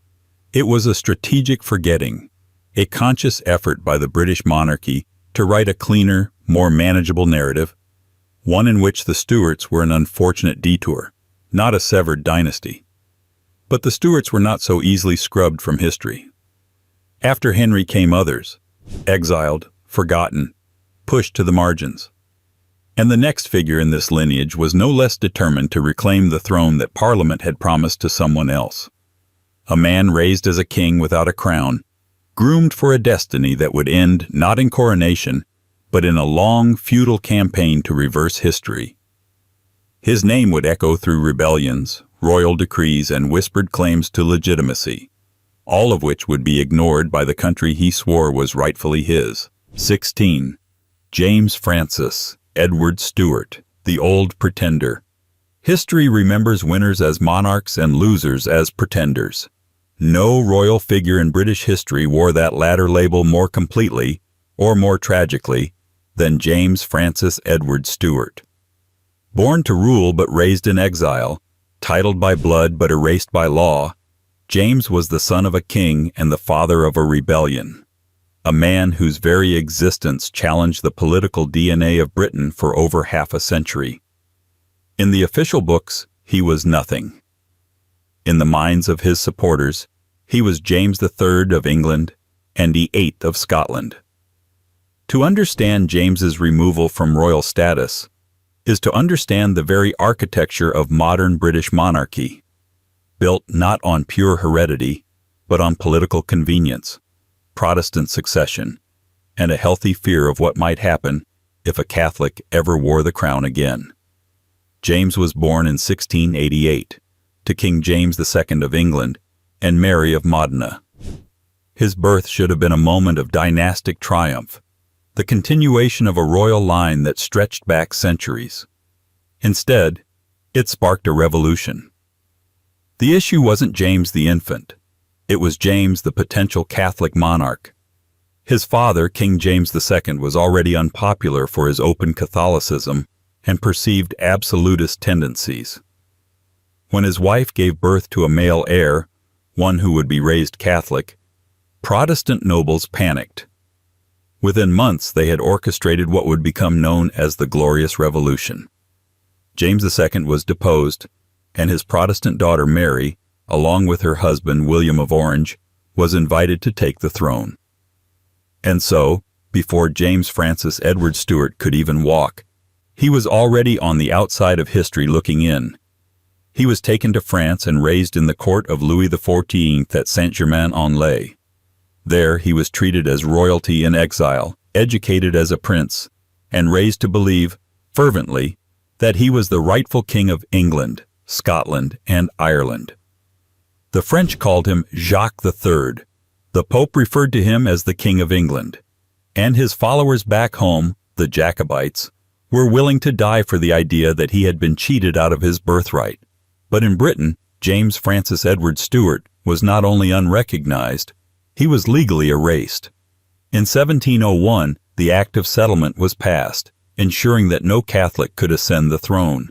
It named the Electress Sophia of Hanover and her Protestant descendants as the new heirs. James wasn't just skipped over, he was legislated out of history. For decades he tried to change that. In 1715, following the death of Queen Anne and the succession of George I, a German-speaking Protestant prince from Hanover, James launched the first Jacobite uprising. He landed in Scotland with hopes of rallying support and marching on London. But delays, poor coordination, and lukewarm enthusiasm doomed the rebellion. It fizzled out, and James was forced to flee once again to the continent. His attempt at reclaiming the throne earned him the nickname, the Old Pretender, a title laced with irony and scorn. But the erasure continued. While he maintained the style of king in exile, none of his royal British titles were ever recognized again. Parliament branded him a traitor. His supporters were hunted, imprisoned, and executed. And yet, from his various residences in Italy and France, James continued to style himself as the true monarch, signing letters with R for Rex, king, until his death in 1766. He was buried in St. Peter's Basilica in Rome, beneath a marble monument that echoed the same unresolved contradiction carved into his legacy. A king without a country, a monarch denied by law but upheld by loyalty. His exclusion wasn't just legal, it was philosophical. The British monarchy was reinventing itself in real time, not as a divine inheritance, but as a Protestant institution, upheld by parliamentary will and national consensus. And James represented the last gasp of an older idea, that birth alone should rule, regardless of belief or politics. But the Jacobite flame didn't die with him. His son, charismatic, doomed, and far more daring, would carry it forward. And his failure, more dramatic and more violent, would finally convince the crown to close the door on the Stuart claim for good. The next royal was not erased quietly. He was erased on the battlefield, but even then his name would live on, in songs, in myths, and in the unresolved ache of a throne that almost was. 17. Bonnie, Prince Charlie, Charles Edward Stuart. Few names in British history shimmer with as much tragic romance as that of Charles Edward Stuart, better known to the world as Bonnie Prince Charlie. He was the heir who nearly seized the throne, the royal who came closer than any other Jacobite to reclaiming the crown for the exiled House of Stuart. And yet, in the eyes of the British monarchy, he was not a prince at all. Officially, he never had a title to lose, because officially, he never existed. But tell that to the thousands who followed him into battle. Born in Rome in 1720, Charles Edward Stuart was the eldest son of James Francis Edward Stuart, the Old Pretender, and the grandson of the deposed King James II. Like his father, Charles was raised in exile, surrounded by reminders of a Britain that no longer recognized him. Yet unlike his father, who had been contemplative and cautious, Charles was charismatic, bold, and utterly convinced that destiny and divine right would place him back on the throne of Britain. From his earliest years, Charles believed what everyone in his circle told him, that he was the rightful Prince of Wales, that the British crown had been stolen from his family, that he was born not just to reclaim it, but to be celebrated for doing so. He had the looks of a prince, the bearing of a monarch, and fatally, the certainty of a man who had never been told no. In 1745, he acted on it. Landing in Scotland with a handful of men and a boat full of hope, Charles launched what would become known as the 45 Rebellion. He rallied the Highland clans with speeches, charm, and promises of restored honor. And remarkably, it worked, at least for a time. His army took Edinburgh. They marched into England, reaching as far south as Derby, causing panic in London. For a few tense weeks, it looked like Britain might be ruled by a Stuart again. But wars aren't won on charisma alone. Without French support and outnumbered by British forces loyal to King George II, Charles's campaign began to unravel. He retreated to Scotland, where, on April 16, 1746, at Culloden Moor, his army was decisively defeated. It was the last pitched battle fought on British soil. It was also the moment Charles Edward Stuart's dream died. What followed was less a fall from grace than a total collapse. The British government labeled him a traitor. His name was added to lists of enemies of the state. He fled the country, spending months evading capture in the Highlands. A fugitive prince disguised as a peasant, hidden by loyal supporters, immortalized in songs and myths that would long outlive him. But none of that changed the fact Charles was never legally acknowledged as a prince by the British crown. From their perspective, he was Charles Edward Stuart, a common man claiming false titles, a would-be usurper, a rebel without legitimacy. His royal identity, asserted so boldly on the battlefield, was nullified by parliamentary law and historical revision. He lived the rest of his life in exile, a slow, bitter decline. The man once hailed as Bonnie Prince Charlie became Charles the Disillusioned. He drank too much, fought with his family, alienated allies. He never returned to Britain. He never tried again. When he died in 1788 in Rome, his Jacobite supporters mourned a king. The British monarchy ignored a ghost. There was no reinstatement, no reconciliation, just silence. Yet his story lingers, not because he succeeded, but because he almost did. His very presence shook the throne. And though he was legally nothing, culturally, he became everything. The symbol of lost causes, romantic failures, and the haunting idea that a different Britain might have existed if a few thousand men had made a different choice on a muddy battlefield. His erasure from the official royal record wasn't procedural. It was ideological. He was not removed because he violated royal expectations, but because his claim itself had become a threat to the very idea of what the British monarchy had become. Protestant, stable, Parliament approved, and so the Jacobite dream died with him. Or did it? Not everyone believed the royal future should belong to the Hanoverians. Some, even within the official fold, began to question the meaning of royal titles, and who truly deserved them. One prince, born centuries later, would never even live long enough to wear a crown, and yet, even in death, he would face a quiet, symbolic removal.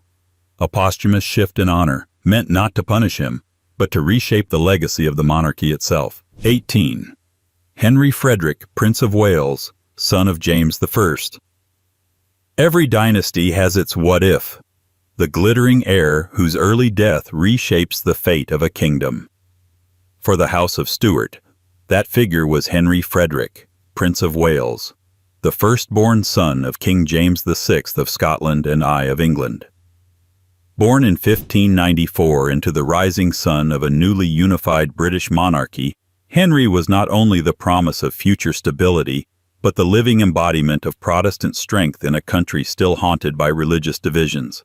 His titles were numerous: Prince of Wales, Duke of Cornwall, Earl of Chester, the full kit that came with being the next in line to the thrones of England and Scotland. But what makes Henry's story remarkable and unsettling is that despite being the crown jewel of early Stuart rule, his legacy was quietly downgraded, reshaped, and subtly removed from ceremonial memory after his death. Not because of scandal, not because of treason, but because he didn't live long enough to protect his own myth. Henry was everything his dynasty needed him to be: athletic, intelligent, devoutly Protestant, and politically alert far beyond his years.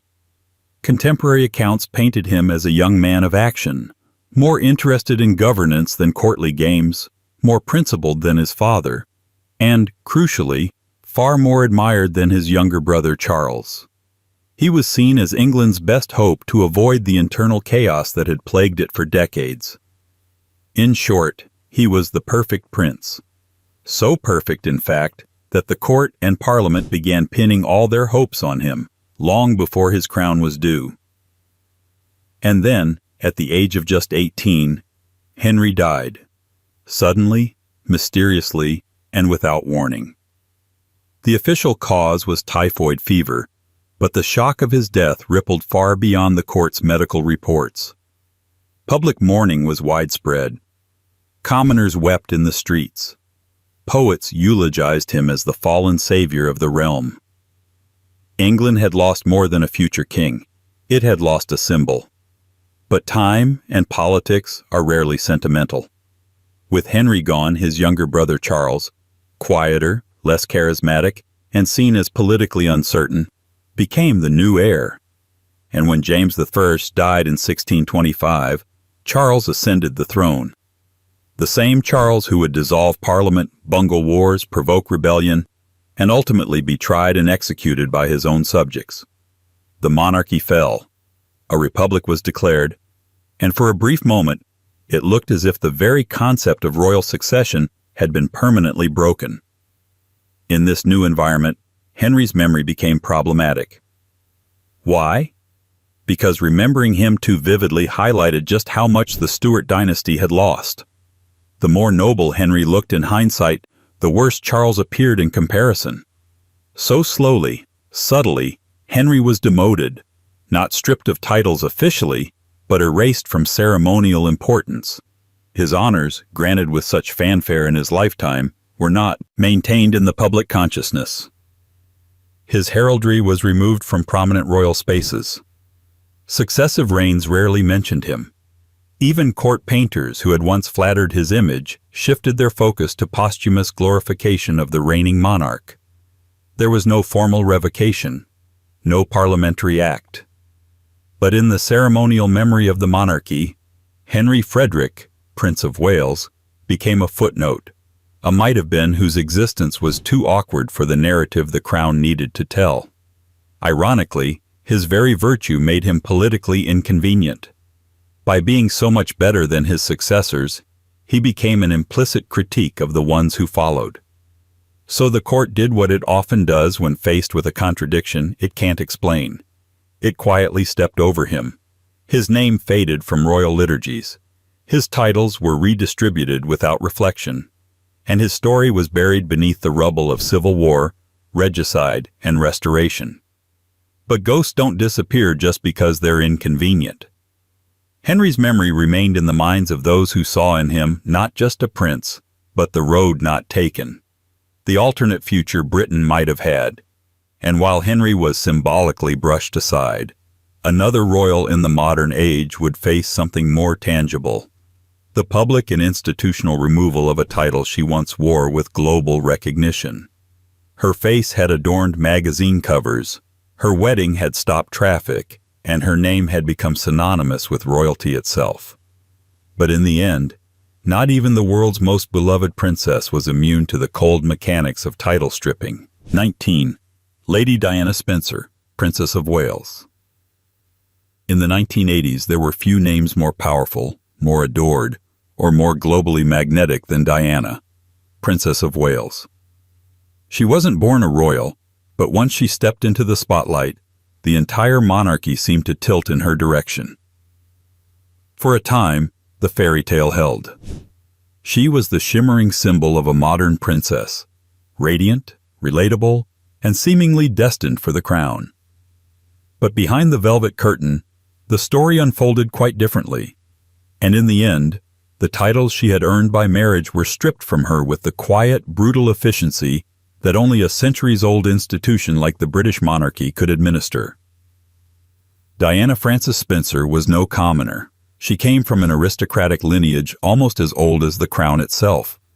The Spencer family were prominent members of the English nobility, with deep historical ties to the royal family. But in royal terms, she was an outsider. When she married Prince Charles in 1981, she was just 20 years old, largely unprepared for the institution she was about to enter, and thrust headfirst into a world built on protocol, scrutiny, and emotional distance. Upon her marriage, she was granted the title Her Royal Highness the Princess of Wales, a designation both glamorous and legally significant. The HRH style gave her precedence at state occasions, positioned her as a senior member of the royal family, and ensured that she would be addressed with all the formality due to a future queen. But, more importantly, it symbolized full inclusion. She wasn't just married in, she was woven into the fabric of monarchy. And for a while, the public adored her in that role. Diana brought emotional intelligence to a palace that had long operated on duty alone. She hugged AIDS patients. She walked through landmine fields. She sat on the floor with sick children. These were not photo ops. They were political acts of empathy, and they changed how the world saw the royal family. She wasn't just the people's princess by accident, she earned it. But within the palace, her impact was more complicated. Her marriage to Prince Charles deteriorated quickly. Infidelity, emotional isolation, and incompatible worldviews led to a highly publicized breakdown. By the early 1990s, the fairy tale had curdled into a Cold War. Their separation was announced in 1992, their divorce finalized in 1996, and with it came a quiet but deeply symbolic act. Diana was stripped of the style, Her Royal Highness. She remained Diana, Princess of Wales, a title associated with her former marriage, but no longer carried the HRH prefix. The woman who had once stood second only to the Queen in precedence now had to curtsy to her own sons. The monarchy, for all its pomp and ritual, had spoken. Diana was out. The official reason was procedural. Once divorced from the heir to the throne, she no longer qualified for royal status. But this wasn't about etiquette. It was about power and distance. Removing the HRH style was a clear signal that Diana, beloved by the public though she remained, was no longer part of the royal machine. It was a boundary drawn in ink and silence. The Queen reportedly offered to let Diana retain the HRH, but it was Charles who insisted it be removed. Whether out of protocol or pride, the result was the same. A globally adored figure was formally, if politely, exiled from the core of the royal family. And yet, despite this removal, Diana's influence only grew. Freed from royal obligation, she became even more powerful. Her style evolved, her activism deepened, and her public standing soared. The palace had stripped her of titles, but not of relevance. In many ways, her removal made her even more iconic. A reminder that in the public's eyes, authenticity matters more than aristocracy. Still, the act of removing her title cast a long shadow. It revealed how the monarchy polices its boundaries, even at the cost of public goodwill. And it set a precedent, one that would come into play decades later when another high-profile woman married into the royal family and found herself at the sharp end of history repeating itself. But before that chapter could unfold, there was another woman, another divorce, and another title stripped. Like Diana, she married a prince. Like Diana, she divorced one. But unlike Diana, her departure was not watched by billions. It played out in tabloid ink, scandal, and a royal shrug. 20. Sarah Ferguson, Duchess of York. If royal titles are medals of service, then Sarah Ferguson's were quietly revoked in exchange for discretion. She didn't lead armies, or spark constitutional crises, or appear on the steps of Parliament.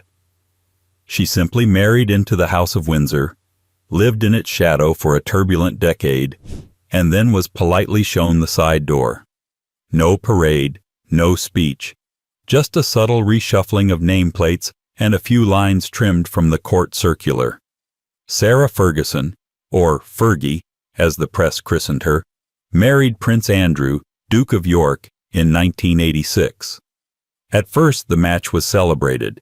She was energetic, red-haired, brash in a way that the monarchy seemed to need after the porcelain perfection of Princess Diana. Tabloids adored her. She brought a burst of color to a grayscale institution.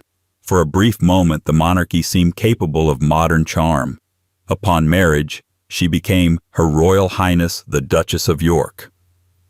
The title came with all the ceremonial honors of being married to the Queen's second son, precedence, prestige, and the weight of expectation.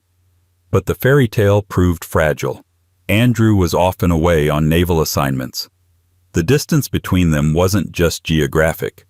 The pressures of public life, media intrusion, and starkly different personalities began to erode the relationship. By the early 1990s, things had come undone. Separation was announced in 1992. The divorce was finalized in 1996, and as with Diana's exit from the royal fold that same year, the HRH was quietly taken back. Sarah lost the style of Her Royal Highness. From that point forward, she would be known simply as Sarah, Duchess of York, a title retained as a divorced peeress, not a working royal. In royal language, this was a clear message. She was no longer considered a formal member of the royal family. Her name would not appear beside the Queen's in official programs. She would no longer represent the crown in public duties. Her removal was not personal, but structural, an administrative conclusion to a marriage that no longer fit the narrative. Yet Sarah's story didn't end there. Unlike Diana, who remained a cultural icon until her untimely death, Sarah became something else entirely. A kind of royal adjacent, hovering in the royal periphery for decades. She never remarried. She continued to live in Royal Lodge, the home she shared with Andrew long after the divorce. They co-parented their children, Princess Beatrice and Princess Eugenie, with apparent harmony. Their continued closeness fueled decades of speculation, but no formal reunion ever came. Instead, Sarah remained in a curious royal twilight. She attended some family events, but not others. She was photographed at Windsor but excluded from state banquets. She gave interviews, too many for the palace's liking. She wrote children's books. She dabbled in product endorsements. She became, for better or worse, the first royal ex-wife to try living in the spotlight without a formal script. The palace never formally censured her. They didn't need to. Her removal from HRH status had done the job. It made clear that while she was still family by bloodline, through her children, she no longer represented the institution. She was neither insider nor exile, a royal ghost in a familiar dress. Yet Sarah's presence remains a contradiction the monarchy never resolved. She has made financial headlines, tabloid appearances, and even reconciliations with members of the royal family, including Queen Elizabeth II, with whom she reportedly maintained a warm relationship in later years. But none of that changed the official line. Her title was honorary, not active. Her rank was historical, not operational. The removal of her HRH status may have seemed like a formality, but it was a structural exile. It told every future duchess exactly where the line was drawn. You can marry in, you can leave, but once you're out, you don't come back. At least not fully. And yet, the monarchy would soon face a new kind of royal departure, one not shaped by scandal, but by choice. A couple who didn't wait for the crown to revoke their titles. They stepped back before they could be pushed. And in doing so, they triggered the most public, most polarized, and most debated royal removal in modern memory. 21. Meghan Markle, Duchess of Sussex. If Diana and Sarah were ushered to the royal exit quietly, Meghan Markle found the door herself, and slammed it behind her loud enough to send shockwaves through Buckingham Palace. Her title was never fully stripped, but in every meaningful way, she was removed. Not by decree, but by design. It wasn't a revocation. It was an uncoupling. A royal severance filed under mutual understanding, but underpinned by tension, public fallout, and the cold geometry of institutional preservation. When Meghan Markle married Prince Harry in May 2018, the world watched a new chapter unfold. A biracial American divorced actress marrying into the House of Windsor felt, for a moment, like a cultural evolution. The monarchy, long regarded as aloof, suddenly looked relevant, inclusive even. For a brief time, the headlines called her the modern face of royalty. The Queen bestowed the titles Duke and Duchess of Sussex upon Harry and Meghan on their wedding day. Meghan became Her Royal Highness the Duchess of Sussex, a style that denoted full inclusion within the senior working royals, the firm as it's known within palace walls. But the honeymoon, institutionally speaking, lasted mere minutes. The trouble began almost immediately. Media scrutiny turned vicious.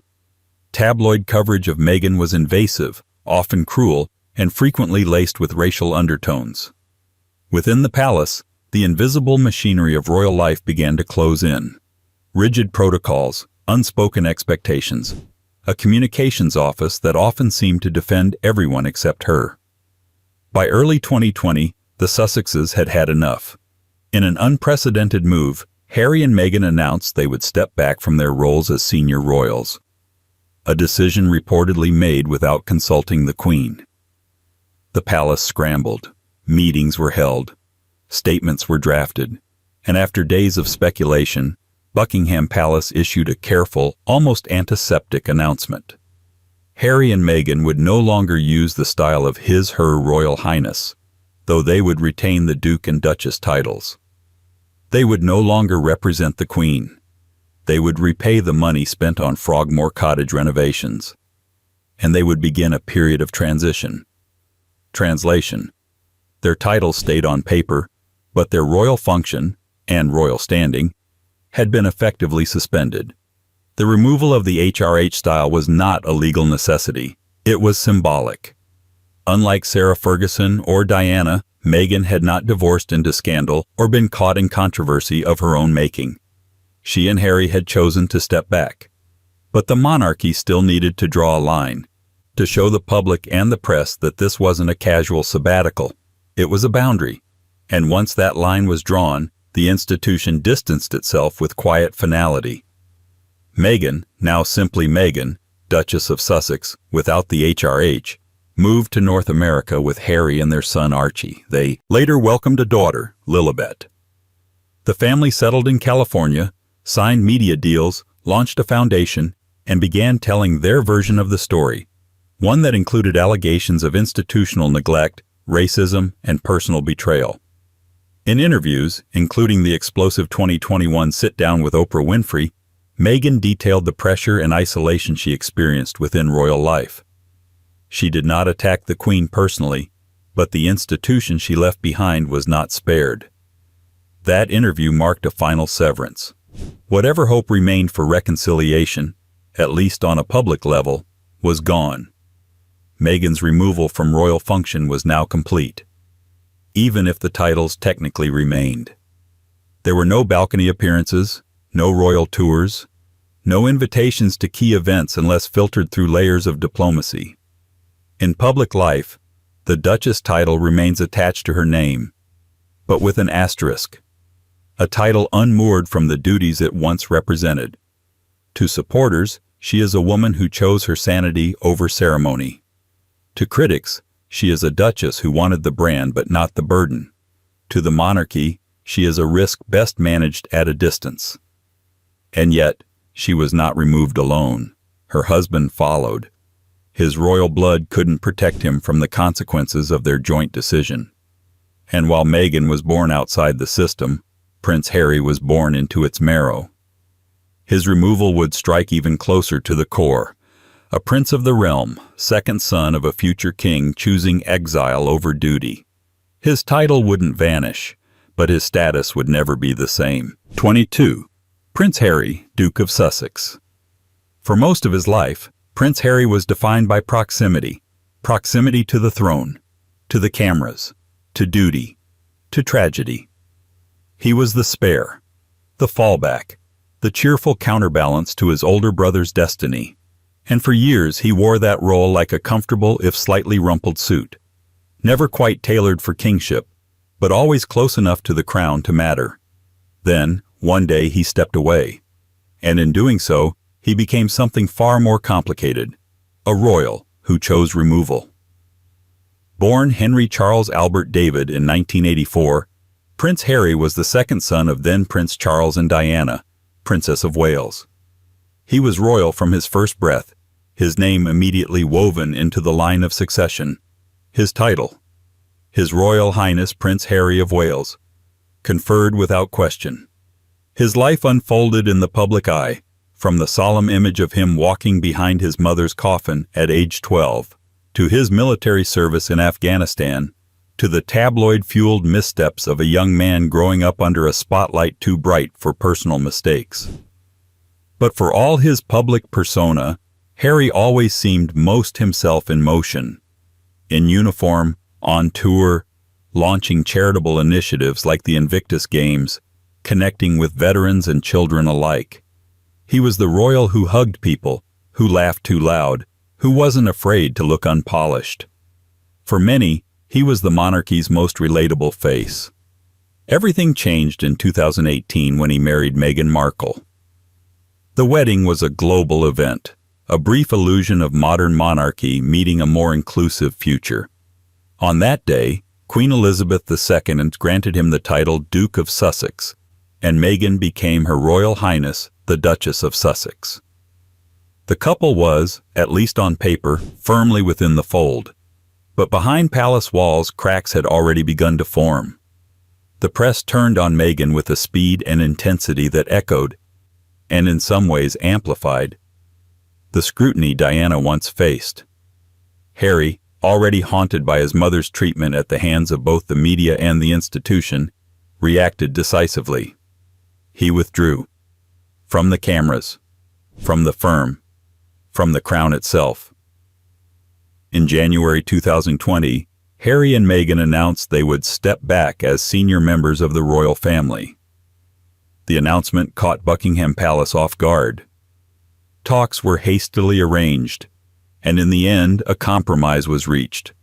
One with all the hallmarks of royal diplomacy, politely worded, carefully framed, and cold beneath the surface. Prince Harry and Meghan would no longer carry out royal duties. They would no longer use the style, His/Her Royal Highness. They would retain their Duke and Duchess titles, but their connection to the crown, operationally, institutionally, was severed. Harry also lost his military patronages, including honorary roles he deeply valued.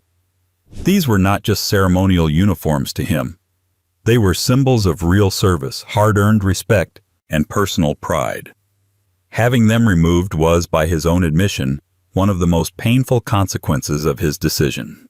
Technically, Harry was not stripped of his title, but his HRH status was effectively shelved. In legal terms, it was still part of his name. In practice, it vanished from use.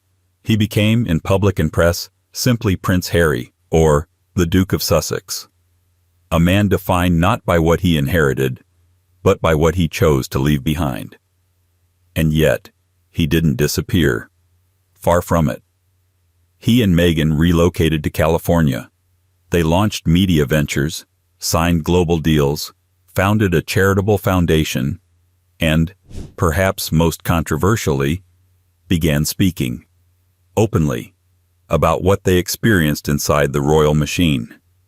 Their interview with Oprah was a seismic moment, emotional, pointed, and, for the monarchy, deeply uncomfortable. Through it all, Harry has remained a prince by blood, a duke by title, and a royal by narrative. But his formal role, the salutes, the balcony appearances, the polished speeches on behalf of Queen and country, is gone. His removal wasn't punitive. It was elective. But the result was the same. A man born to serve the crown now serves something else entirely. He was once the boy walking behind the coffin of a princess. Now he's the man walking away from a palace. Still, even Harry's departure didn't mark the most unusual royal removal.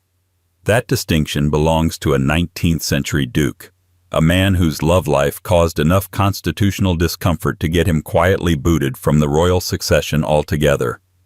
No rebellion, no lawsuits. Just a marriage so inconvenient that the monarchy pretended he no longer counted. 23. Prince George, Duke of Cambridge, 19th century.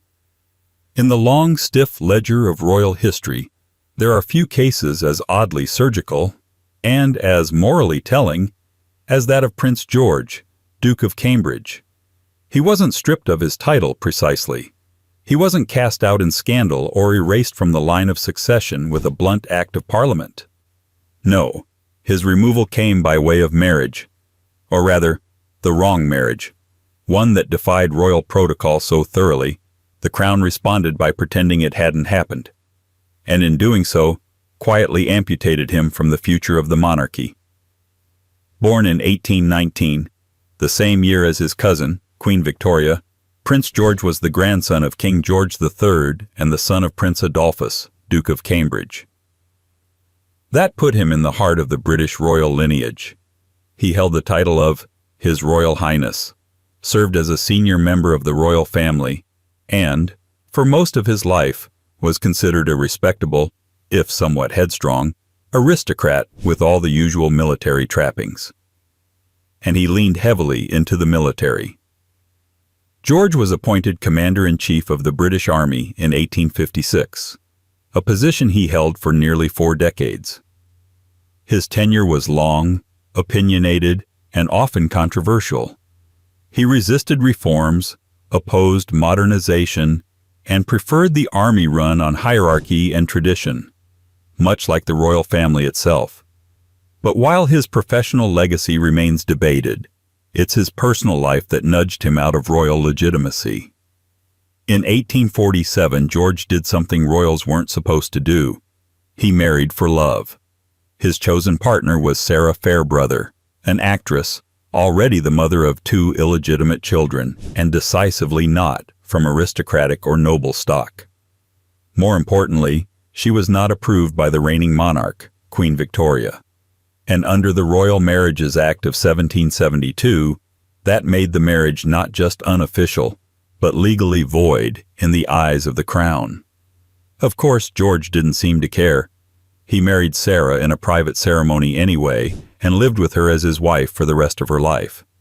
She took the name Mrs. Fitzgeorge, not Duchess of Cambridge, not HRH, but a surname that hinted politely at illegitimacy and impropriety. They had 3 children together, all of whom took the Fitzgeorge name, and none of whom were recognized as legitimate royals. They were excluded from the line of succession, denied titles, and functionally erased from the official royal narrative. George's defiance came at a cost. While he retained his dukedom and military appointments, his position within the royal family grew increasingly marginal. He was not removed in dramatic fashion. This was Victorian England, after all, but he was frozen. His children were barred from inheritance. His marriage was never acknowledged. His household became an off-the-books footnote. And while his public appearances continued, the crown made sure his legacy would not echo in future generations. When George died in 1904, the dukedom of Cambridge became extinct. It would not be revived until over a century later in 2011, when it was re-granted to Prince William upon his marriage to Catherine Middleton. The revival was treated as a fresh beginning, not a callback. George's version of the title was quietly excluded from the celebratory press releases. No comparisons were made, no historical connections invoked. He had, after all, disqualified himself by loving the wrong woman. His removal wasn't a single moment. It was death by 1,000 omissions. Titles were kept, but legacies were buried. His descendants would go on to live relatively privileged lives, but outside the palace gates. Not scandalized, not celebrated, just omitted. George's story is a quiet reminder of how the monarchy polices not just titles and succession, but narratives. A prince may serve his country for decades. He may wear the uniform, bow in all the right places, and live by the code of tradition.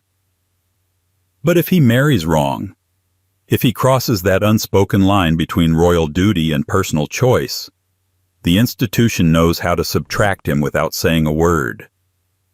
But sometimes, the subtraction begins at birth. The next royal was never given a title to lose, not because of disgrace, not because of legal issues, but because their parents declined it. In a modern age where monarchy tries to appear more relatable, more human, some titles are not stripped but refused altogether. And what does it say about the crown when it begins removing itself, one generation at a time? 24. Lady Louise Windsor, daughter of Prince Edward. In the hierarchy of royal removals, there are those who are stripped, those who are shamed, and those who simply never step onto the stage in the first place. Lady Louise Windsor falls into that last category, not cast out, not disgraced, but quietly rerouted before the machinery of monarchy could fully claim her. She wasn't born into scandal or rebellion. She was born into choice, her parents, not her own. And that choice marked a subtle but telling shift in how the British royal family now curates itself. Lady Louise Windsor, born in 2003 to Prince Edward, Duke of Edinburgh, then Earl of Wessex, and Sophie Rhys-Jones, could have been a princess. Not hypothetically, literally. According to the 1917 letters patent issued by King George V, all children of the sons of a monarch are entitled to the style His Royal Highness, or Her Royal Highness, and the title of Prince or Princess. That makes Lady Louise, as the daughter of the Queen's youngest son, a princess of the United Kingdom by right. But when she was born, that title was left at the door. Instead, she was styled Lady Louise Windsor, a designation more befitting the daughter of a duke than a granddaughter of a reigning monarch. The decision wasn't imposed by Parliament or forced by scandal. It was made by her parents, who asked, and received, the Queen's consent not to use HRH styling for their children. The titles weren't revoked. They were simply never activated. This was more than a personal preference. It was a strategic demotion wrapped in a modern narrative, one that reflected a growing belief within the royal family that fewer working royals might actually be better, tighter, cleaner, less expensive, more relatable to the average taxpayer. Prince Edward and Sophie, often praised for their steady work and unflashy approach to royal duty, took the logic one step further. If their children were unlikely to ever carry out official engagements, why saddle them with the expectation and intrusion of princely status? It was a quiet revolution, and Louise, whether she liked it or not, became the first true test case. She grew up mostly outside the spotlight. She attended regular schools. She was rarely seen at royal events until her teenage years. The media didn't hound her. The public didn't expect much of her. And that, in the royal context, was a kind of freedom. She was afforded something few of her cousins ever received, a relatively normal childhood. And yet, the title still hovers. By law, she could claim it. On her 18th birthday in 2021, she became legally entitled to choose whether she wanted to start using the style of Princess Louise. When asked, her mother stated it would be her daughter's decision. So far, she's declined. There's no drama, no public pronouncement, just quiet continuation. Lady Louise, as she's always been styled, but her story raises uncomfortable questions for the monarchy. If royalty can be declined by choice, what does that mean for the institution's relevance? If the role of a prince or princess can be voluntarily bypassed, does it make the rest of the royal scaffolding feel more optional than sacred? Lady Louise isn't a rebel. She's not rewriting royal rules. But her existence within the family, title in reserve, functionally untitled, reveals a softer kind of removal. One shaped by practicality, media fatigue, and a monarchy trying to evolve without quite admitting it has to. And yet, not all such removals are elective. Some are formalized at birth, not because of scandal or protocol, but because of a mother's quiet, radical refusal. The next royal wasn't just born without a title. He was born into a new idea of royalty, one that asks, what happens when a child of the crown isn't given a crown-shaped life at all? 25. Peter Phillips, son of Princess Anne. If royal blood were all it took to earn a title, Peter Phillips would have one. The son of Princess Anne, the only daughter of Queen Elizabeth II, Peter is the eldest grandchild of the late monarch, the first of the Queen's descendants to be born into a post-war, post-imperial Britain. In most royal timelines, that would be enough to guarantee a title, a style, a place in the firmament of the crown. But Peter Phillips never held one. He was born royal, and yet not a royal. Because before he ever took his first breath, his mother made a decision that would change his life, and in some ways, signal the quiet recalibration of the modern monarchy. Peter was born in November 1977, the first child of Princess Anne and her then-husband, Captain Mark Phillips. Under the usual rules of the monarchy, as the son of a princess, he would not automatically receive a princely title. But there was still a path. The Queen could have issued a letters patent to grant him one. She had done it before. She could have done it again. But she didn't. And she didn't because Princess Anne didn't ask her to. Anne, the Princess Royal, had always stood slightly apart from the royal script. Known for her hard work, direct manner, and allergy to fuss, she made it clear that she didn't want her children raised as working royals. She declined the offer of titles for Peter, and later, for his sister Zara. In doing so, she effectively removed her own children from the formal apparatus of the monarchy, not out of rebellion, but out of something much more radical: practicality. She knew what royal titles meant. She had lived under their weight her entire life. And she knew, perhaps better than most, that a title without a defined role is just a target for press intrusion, public expectation, and institutional control. Without a specific royal function, Peter would have become a question mark, a prince in name only, with no palace duties, no public role, and no defined future. So Anne gave him the clearest path she could: the path of a private citizen. Peter Phillips grew up with all the proximity of royalty. Sandringham at Christmas, trooping the color, the Queen as grandma, but none of the trappings. He attended Gordonstoun, like his grandfather Prince Philip, then went to Exeter University. He worked in corporate roles, Jaguar, the Royal Bank of Scotland, and sports marketing. He married, divorced, had children, and appeared at royal events only when family duty required. His life has been, and this is almost revolutionary in royal terms, normal. And yet his absence of title is its own kind of presence. Peter is a visual contradiction. He stands on the palace balcony beside titled cousins, but he holds no official rank. He walks behind royal coffins at state funerals, yet he has no HRH, no dukedom, not even an honorary military rank. He's there, but not of it. His story closes this list not with scandal, war, or legal drama, but with a quiet demotion baked into his birth certificate. He is the first royal to be formally untitled by maternal request, a conscious preemptive removal. And perhaps in that, he represents the monarchy's future, less about crowns, more about choices. A soft pruning of the royal tree, one branch at a time.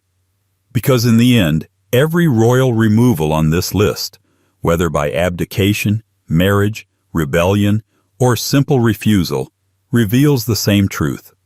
Titles may be inherited, but they are also managed, negotiated, withheld, and forgotten. Sometimes with ceremony, sometimes with silence, but always with consequences.